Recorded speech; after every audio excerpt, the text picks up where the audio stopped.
প্রিয় শিক্ষার্থীবৃন্দ, আজকে আমরা কনজাম্পশন ফাংশনের তৃতীয় ক্লাস আমরা করব। আমরা প্রথম ক্লাসে কনজাম্পশন ফাংশন এর নির্ধারকসমূহ আলোচনা করেছি। আমরা দ্বিতীয় ক্লাসে আলোচনা করেছি প্রান্তিক ভোগ প্রবণতা নিয়ে, MPC, মার্জিনাল প্রপেনসিটি অফ কনজিউম। আজকে আমরা আলোচনা করব গড় ভোগ প্রবণতা, অ্যাভারেজ প্রপেনসিটি অফ কনজিউম। এটাকে আমরা সংক্ষেপে APC বলি।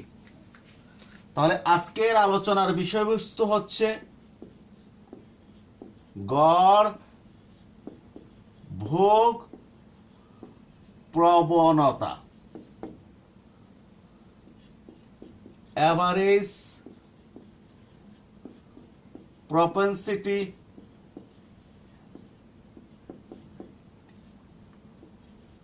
Of consume.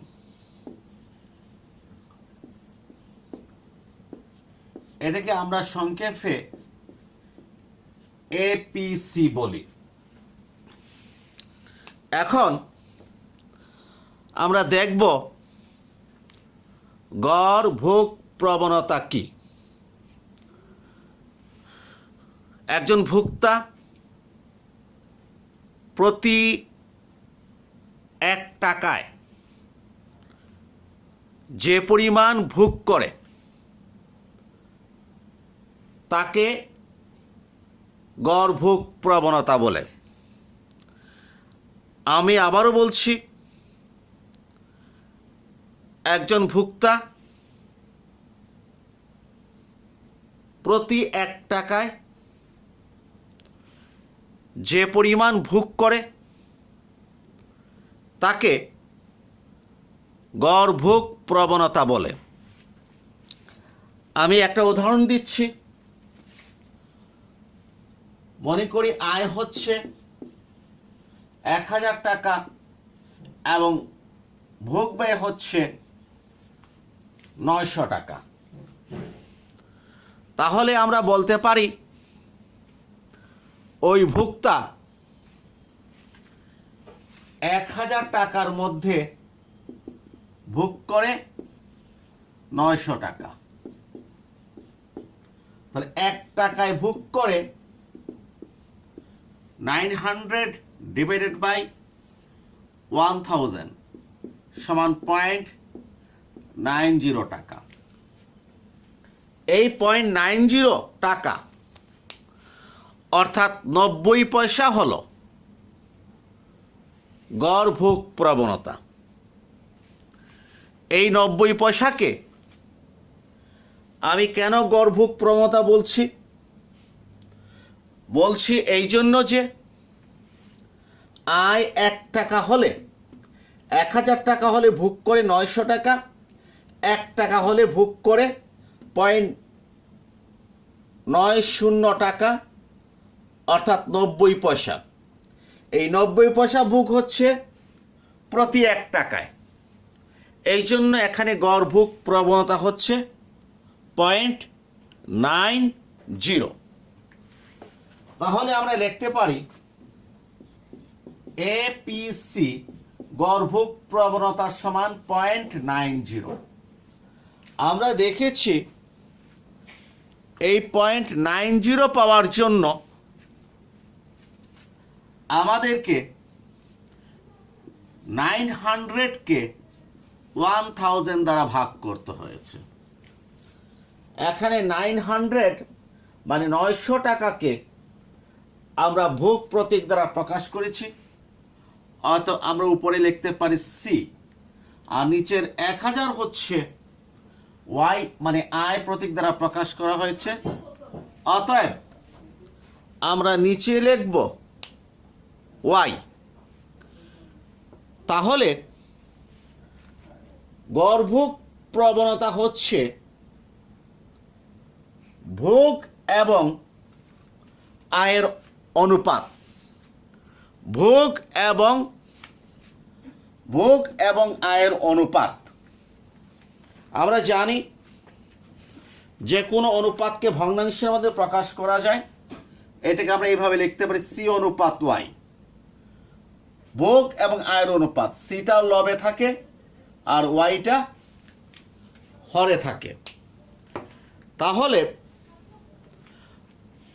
গড় ভোগ প্রবণতার আমি সংজ্ঞা দিতে পারি, প্রতি 1 টাকায় যে ভোগ হয় সেটা হচ্ছে গড় ভোগ প্রবণতা।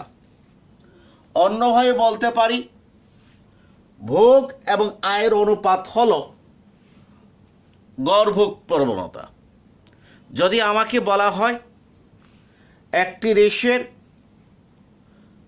গড় ভোগ প্রবণতা কিভাবে বের করা যাবে, তাহলে এর প্রশ্নের উত্তর আমি দেব ওই দেশের সামগ্রিক ভোগকে জাতীয় আয় দ্বারা ভাগ করতে হবে। অর্থাৎ ভোগ স্তরকে জাতীয় আয় দ্বারা ভাগ করলে ওই দেশের গড় ভোগ প্রবণতা পাওয়া যাবে। তাহলে একটা বিষয় আমাদেরকে লক্ষ্য রাখতে হবে, গড় ভোগ প্রবণতা এপিসি যে কথা, ভোগ এবং আয়ের অনুপাত হচ্ছে একই কথা।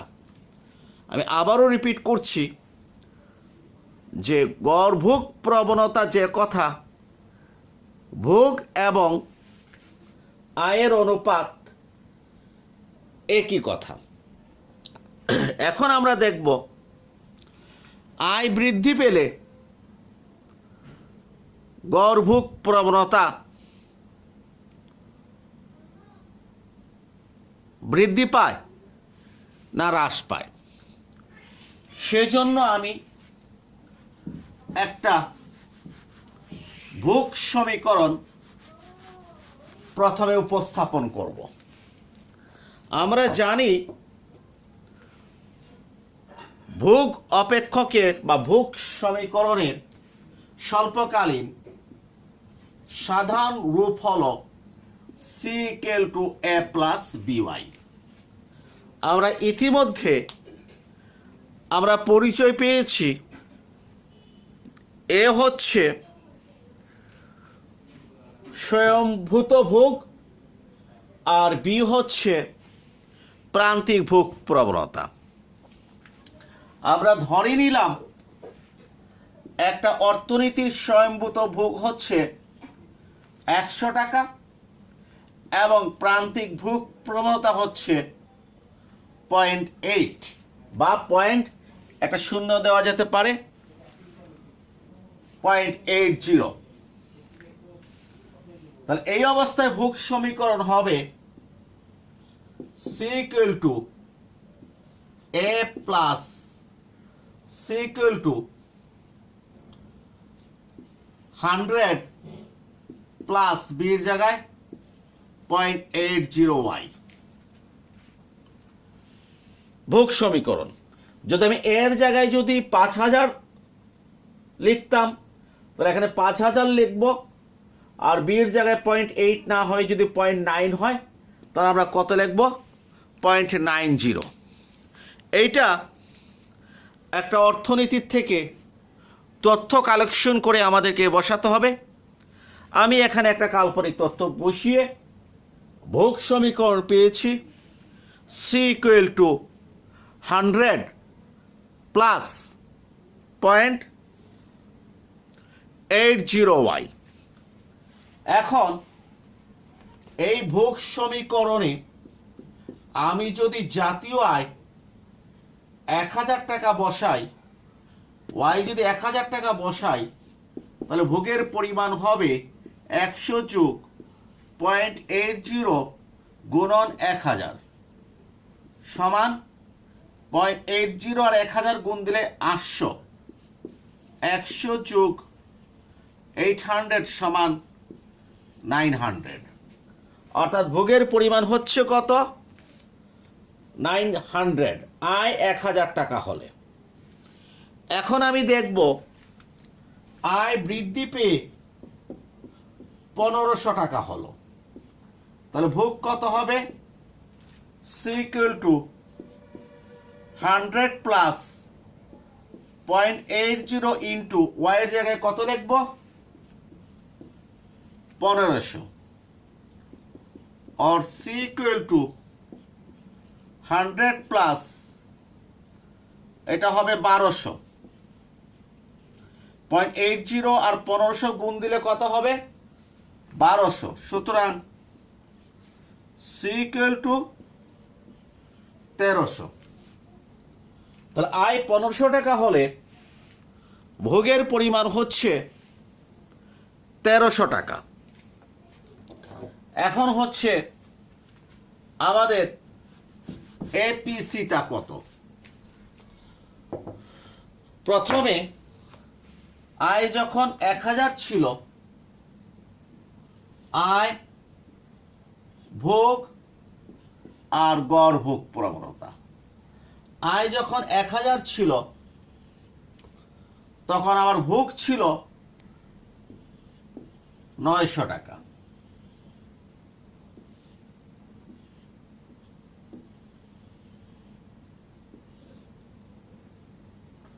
আমার এপিসি হচ্ছে ভোগ এবং আয়ের অনুপাত। তাহলে আমার আয় যখন 1000 ছিল, ভোগ ছিল 900 টাকা, তাহলে ভোগ 900-কে 1000 দ্বারা ভাগ করলে কত হচ্ছে? 0.90, অর্থাৎ আমার গড় ভোগ প্রবণতা হচ্ছে 0.90। এরপরে যখন আমার আয় 1500 টাকা হলো, তখন আমরা ভোগ কত পেয়েছি? 1300 টাকা। এখন আমরা যে গড় ভোগ প্রবণতা যদি পেতে চাই, ভোগ 1300-কে আয় 1500 দ্বারা ভাগ করতে হবে, এবং সেটার রেজাল্ট হচ্ছে 0.87। তাহলে আমরা দেখতে পাচ্ছি আয় যখন 1000 টাকা, গড় ভোগ প্রবণতা 0.90। কিভাবে বের করেছি? ভোগ 900-কে আয় 1000 দ্বারা কি করে ভাগ করে। আয় যখন 1500 টাকা, ভোগ 1300। কিভাবে বের করেছি? ভোগ 1300-কে আয় 1500 দ্বারা ভাগ করে 0.87 পেয়েছি। একটা জিনিস আমাদের কাছে স্পষ্ট, সেটা হচ্ছে আয় বাড়লে গড় ভোগ প্রবণতা হ্রাস পায়। কি বাড়লে হ্রাস পায়? 1000 থেকে 1500। আয় যদি বেড়ে যায়, তাহলে গড় ভোগ প্রবণতা এপিসি 0.90 ছিল 0.87, 0.03 হ্রাস পেয়েছে। কতটুকু হ্রাস পেয়েছে? 0.03 হ্রাস পেয়েছে। তাহলে আমরা বলতে পারি আয় বৃদ্ধি পেলে গড় ভোগ প্রবণতা হ্রাস পায়। গড় ভোগ প্রবণতা যে কথা, ভোগ এবং আয়ের অনুপাত একই কথা। তাহলে আমরা বলতে পারি আয় বৃদ্ধি পেলে গড় ভোগ প্রবণতা হ্রাস পায়, অর্থাৎ ভোগ ও আয়ের অনুপাত হ্রাস পায়। ভোগ ও আয়ের অনুপাত হ্রাস পায়। একইভাবে আমরা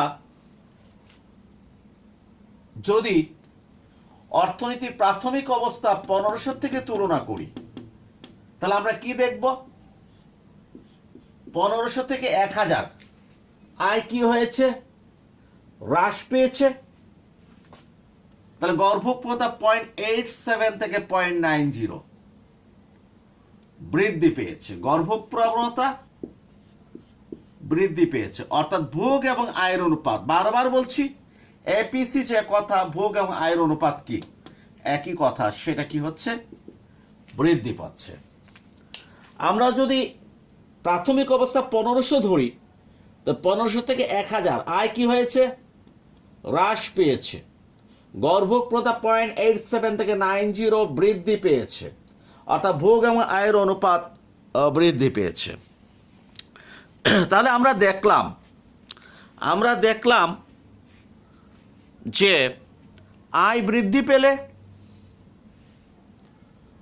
গড় ভোগ প্রবণতা হ্রাস পায়, অর্থাৎ ভোগ এবং আয়ের অনুপাত হ্রাস পায়। আবার আয় হ্রাস পেলে গড় ভোগ প্রবণতা বৃদ্ধি পায়, অর্থাৎ ভোগ এবং আয়ের অনুপাত বৃদ্ধি পায়। তাহলে আমরা একটা সিদ্ধান্তে পৌঁছাতে পারি, সেটা হচ্ছে স্বল্পকালে আয় বৃদ্ধি পেলে গড় ভোগ প্রবণতা হ্রাস পাওয়া মানে ভোগ এবং আয়ের অনুপাত হ্রাস পাওয়া, অথবা আয় হ্রাস পেলে গড় ভোগ প্রবণতা বৃদ্ধি পাওয়ার অর্থ হচ্ছে ভোগ এবং আয়ের অনুপাত বৃদ্ধি পাওয়া। অর্থাৎ স্বল্পকালে ভোগ এবং আয়ের অনুপাত স্থির নয়। স্বল্পকালে ভোগ এবং আয়ের অনুপাত স্থির নয়, অর্থাৎ ভোগ অনুপাত আয়, যেটাকে আমরা বলি সি অনুপাত ওয়াই বা সি বাই ওয়াই, এটা স্থির কি নয়। কখন? স্বল্পকালে। কারণ স্পষ্ট প্রমাণ হয়েছে আয় বৃদ্ধি পেলে গড় ভোগ প্রবণতা হ্রাস পায়, ভোগ ও আয়ের অনুপাত হ্রাস পায়, অর্থাৎ স্বল্পকালে ভোগ ও আয়ের অনুপাত স্থির নয়। এই জন্য বলা হয় স্বল্পকালে ভোগ এবং আয়ের মধ্যে অআনুপাতিক সম্পর্ক বিদ্যমান। কি বলা হয়? স্বল্পকালে ভোগ ও আয়ের ভিতরে অআনুপাতিক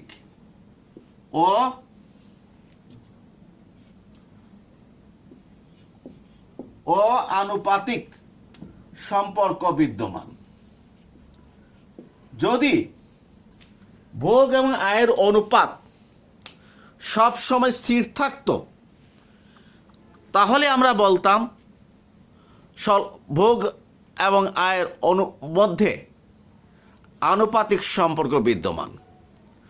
কিন্তু আমরা দেখছি যে স্বল্পকালে ভোগ এবং আয়ের অনুপাত স্থির থাকে না, এটা বৃদ্ধি পেতে পারে অথবা এটা হ্রাস পেতে পারে। এই জন্য আমরা বলি স্বল্পকালে ভোগ এবং আয়ের মধ্যে অআনুপাতিক সম্পর্ক বিদ্যমান। অতএব আমাদেরকে যদি প্রশ্ন করে যে স্বল্পকালে ভোগ ও আয়ের মধ্যে অআনুপাতিক বা আনুপাতিক কোন ধরনের সম্পর্ক বিদ্যমান, এটার উত্তর হচ্ছে অআনুপাতিক সম্পর্ক বিদ্যমান। এটা প্রমাণ করার জন্য আমাদেরকে দেখাতে হবে স্বল্পকালে আয় বৃদ্ধি পেলে গড় ভোগ প্রবণতা অর্থাৎ ভোগ এবং আয়ের অনুপাত হ্রাস পায়। এটা যদি আমরা দেখাতে পারি তাহলে অআনুপাতিক সম্পর্ক বিদ্যমান, এটা প্রমাণিত হবে। এখন আমি আলোচনা করব কেন স্বল্পকালে আয় বৃদ্ধি পেলে গড় ভোগ প্রবণতা অর্থাৎ ভোগ এবং আয়ের অনুপাত হ্রাস পায়। এর কারণটা কি? এর কারণটা আমরা একটু ব্যাখ্যা করতে পারি। আমরা লক্ষ্য করি যে আয় 1000 থেকে 1500, তাহলে আয় বৃদ্ধি পেয়েছে কত? আয় বৃদ্ধি পেয়েছে 500 টাকা। আয় বৃদ্ধি পেয়েছে 500 টাকা। কত পার্সেন্ট বৃদ্ধি পেয়েছে? 50% বৃদ্ধি পেয়েছে। এই 500 বেড়েছে 1000-এর ভিতরে, তাহলে 100-এর ভিতরে কত বেড়েছে? 50। অর্থাৎ আয় বৃদ্ধি পেয়েছে 50%। আমাদের ভোগ কত বেড়েছে? চেঞ্জ অফ সি, সি এর পরিবর্তন। চেঞ্জ মানে সি এর পরিবর্তন, চেঞ্জ ছিল 900 টাকা, হয়েছে 1300 টাকা। কত বেড়েছে? 400 টাকা বেড়েছে। তাহলে কত টাকার ভিতরে বেড়েছে? আগে ছিল 900 টাকা ভোগ, 1300 টাকা হয়েছে, 900 টাকার ভিতরে 400 টাকা বেড়েছে। তাহলে ভোগের শতকরা পরিবর্তন হচ্ছে 44.44%। তাহলে আমরা কি দেখলাম? আমরা দেখলাম যে আয় যদি 50% বাড়ে, ভোগ বৃদ্ধি পায় 44.44%, অর্থাৎ 50%-এর চেয়ে কম, 50%-এর চেয়ে কম। তাহলে এটা থেকে আমরা একটা সিদ্ধান্তে আসতে পারি। সেই সিদ্ধান্তটা কি? সেটা হলো স্বল্পকালে আয় যে হারে বাড়ে, ভোগ তার চেয়ে কম হারে বাড়ে। স্বল্পকালে আয় যে হারে বাড়ে, ভোগ তার চেয়ে কম হারে বাড়ে। অর্থাৎ আয় যদি 10% বাড়ে, তাহলে ভোগ 10%-এর চেয়ে কম 9% বাড়তে পারে, 8% বাড়তে পারে। অর্থাৎ সোজা কথা, আয় বৃদ্ধির হারের তুলনায় ভোগ বৃদ্ধির হার স্বল্পকালে কম, যার ফলে স্বল্পকালে ভোগ এবং আয়ের অনুপাতটা হ্রাস পায়। যদি এই দুইটা আয় এবং ভোগ একই হারে বৃদ্ধি পেত, তাহলে ভোগ এবং আয়ের অনুপাতটা স্থির থাকতো। কারণ আমরা দেখেছি স্বল্পকালে আয় 50% বৃদ্ধি পেল, ভোগ বৃদ্ধি পেয়ে 44.44%, 50%-এর চেয়ে কম। অর্থাৎ আয় যে হারে বাড়ে, ভোগ তার চেয়ে কম হারে বাড়ে। ফলে গড় ভোগ প্রবণতা অথবা ভোগ এবং আয়ের অনুপাত যাই বলি না কেন, সেটা হ্রাস পায়। প্রশ্ন হলো, আয় যে হারে বাড়ে, ভোগ তার চেয়ে কেন কম হারে বাড়ে? আমরা দেখেছি যে স্বল্পকালীন ভোগ অপেক্ষকে একটা অটোনমাস এক্সপেন্ডিচার, স্বয়ম্ভূত ভোগের অস্তিত্ব আছে, যেটাকে আমরা এ প্রতীক দ্বারা প্রকাশ করেছি। অর্থাৎ যে আয় না থাকলেও মিনিমাম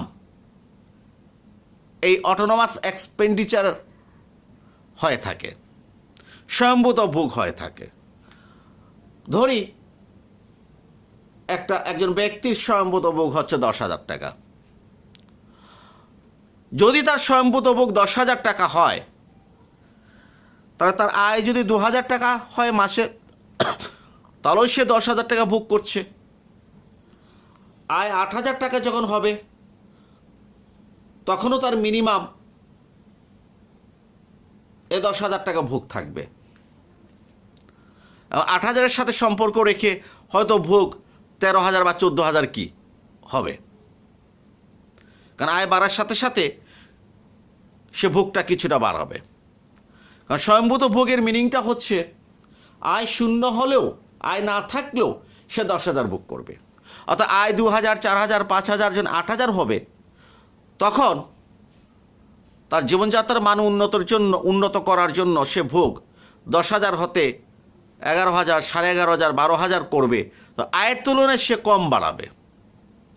এই যে প্রথম দিকে তার ভোগের তুলনায় আয় কম হওয়ার কারণে তার বিভিন্ন ধরনের ঋণ থাকে। যখন আয়টা এক সময় যথেষ্ট পরিমাণে বৃদ্ধি পায়, ভোগের চেয়ে তার আয়ের পরিমাণ বেশি হয়, তখন কিন্তু সে তার পূর্বের ঋণ বা পূর্বের সঞ্চয় যা নষ্ট হয়েছে সেটা কাভার করার চেষ্টা করে। পাশাপাশি তাকে ভবিষ্যতের জন্য যখন বয়স হবে, যখন পরিশ্রম করার ক্ষমতা থাকবে না, সে বার্ধক্য জীবনের চলার জন্য প্রয়োজনীয় সম্পদ গড়ে তোলার জন্য সে সঞ্চয়ের দিকে নজর দেবে। অর্থাৎ আয়টা যখন তার যতই বাড়তে থাকবে, এই বৃদ্ধিপ্রাপ্ত আয়ের একটা অংশ পূর্বের ঋণ মারার জন্য এবং ভবিষ্যতের সঞ্চয়ের জন্য ব্যবহৃত হবে। ফলে আয় যে হারে বাড়ে, ভোগ তার চেয়ে কম হারে বাড়ে, গড় ভোগ প্রবণতা হ্রাস পায়, ভোগ এবং আয়ের অনুপাত হ্রাস পায়। আমি স্বল্পকালীন আমাদের ভোগ সমীকরণ C = A plus BY, C = A plus BY। আমি গড় ভোগ প্রবণতা APC পেতে হলে ভোগকে আয় দ্বারা ভাগ করতে হবে, অর্থাৎ ভোগ এবং আয়ের অনুপাত। আমি কিন্তু একটা কথা বারবার বলছি, গড় ভোগ প্রবণতা যে কথা, ভোগ এবং আয়ের অনুপাত একই কথা। আমি যখন সি কে ওয়াই দ্বারা ভাগ করব, সি এ কয়টা পার্ট আছে? 2টা পার্ট। তাহলে এর নিচে ওয়াই থাকবে আর বিওয়াই নিচে কে থাকবে? ওয়াই থাকবে। এর নিচে ওয়াই আর বিওয়াই নিচে ওয়াই। যেহেতু আমি সি কে ওয়াই দ্বারা ভাগ করেছি, সির কয়টা পার্ট? 2টা পার্ট। সুতরাং APC equal to a y plus b. এই ওয়াই ওয়াই কাটাকাটি। এটা হচ্ছে গড় ভোগ প্রবণতার সমীকরণ। গড় ভোগ প্রবণতার সমীকরণ। এই গড় ভোগ প্রবণতাতে আমরা দেখছি এই বি হচ্ছে প্যারামিটার, যেটা প্রান্তিক ভোগ প্রবণতা, এইটার মান স্থির। আমরা দেখছি এই এ এটা স্বয়ংভূত ভোগ, এইটার মানও স্থির। তৃতীয় উপাদান হচ্ছে জাতীয় আয়। জাতীয় আয় তো স্থির নয়। এখন জাতীয় আয় যদি বৃদ্ধি পায় তাহলে এই ওয়াইটা বাড়বে, এই বিটা কিন্তু স্থির, এই ওয়াইটা বাড়বে। জাতীয় আয় বাড়লে এই ওয়াইটা বাড়লো, বাড়লে হর বাড়ার কারণে এই পুরো মানটা অর্থাৎ এ বাই ওয়াই কে এ বাই ওয়াই হ্রাস পাবে। বি স্থির, এটা আমার আলোচনার প্রয়োজন পড়ছে না। জাতীয় আয় বৃদ্ধি পেলে এই এ বাই ওয়াই এর মানটা, ওয়াইটা হরে অবস্থান করছে, এ বাই ওয়াই এর মানটা হ্রাস পাবে। আর এইটা হ্রাস পেলে তাহলে এপিসি হ্রাস পাচ্ছে। তাহলে আমরা স্বল্পকালীন ভোগ অপেক্ষক হতে দেখলাম এখানে জাতীয় গড় ভোগ প্রবণতাতে জাতীয় আয়ের অবস্থান এপিসি এর স্বয়ংভূত ভোগ ওয়াই এর নিচে, স্বয়ংভূত ভোগ এর নিচে। ফলে জাতীয় আয় যখন বৃদ্ধি পাবে তখন এ বাই ওয়াই হ্রাস পাবে। ফলে বি স্থির থেকে এইটা যদি হ্রাস পায়, এপিসি হ্রাস পাবে। তাহলে আমরা এইভাবে যে স্বল্পকালীন ভোগ সমীকরণ হতেও আমরা দেখালাম যে আয় বৃদ্ধি পেলে গড় ভোগ প্রবণতা হ্রাস পায়।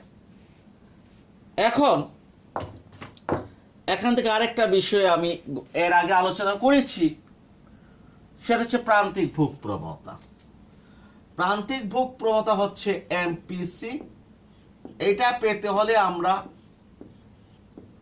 কনজাম্পশনকে ওয়াই সাপেক্ষে কি করি? ডিফারেন্সিয়েশন করি। এইটা 0 হয়ে যাবে, থাকবে ওয়াই সাপেক্ষে অন্তর্কলন করলে থাকবে কে? বি। আমরা এর আগে পড়েছি প্রান্তিক ভোগ প্রবণতা হচ্ছে কার মান? বি মান। অর্থাৎ বি প্রতীকের মান দ্বারা প্রান্তিক ভোগ প্রবণতা নির্ধারিত হয়। তাহলে এটাকে আমি 2 নাম্বার দিলাম। এখন আমরা লক্ষ্য করি যে এপিসি হচ্ছে A by Y plus B, আর এমপিসি হচ্ছে কত? বি। অর্থাৎ এপিসি ভিতরে বি আছে আর এমপিসিটা শুধু বি। এপিসির সাথে এক্সট্রা কোন অংশটা আছে?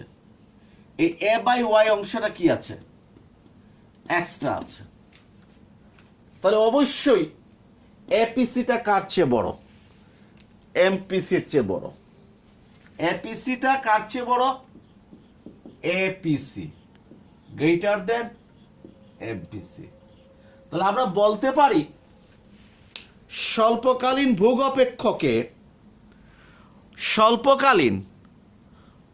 অপেক্ষকে এপিসি গ্রেটার দেন এমপিসি। কারণ এপিসি হচ্ছে A by Y plus B, MPC হচ্ছে শুধু বি। দুই বি সেম, এখানে আসছে এক্সট্রা এ বাই ওয়াই, তো definitely APC greater than MPC.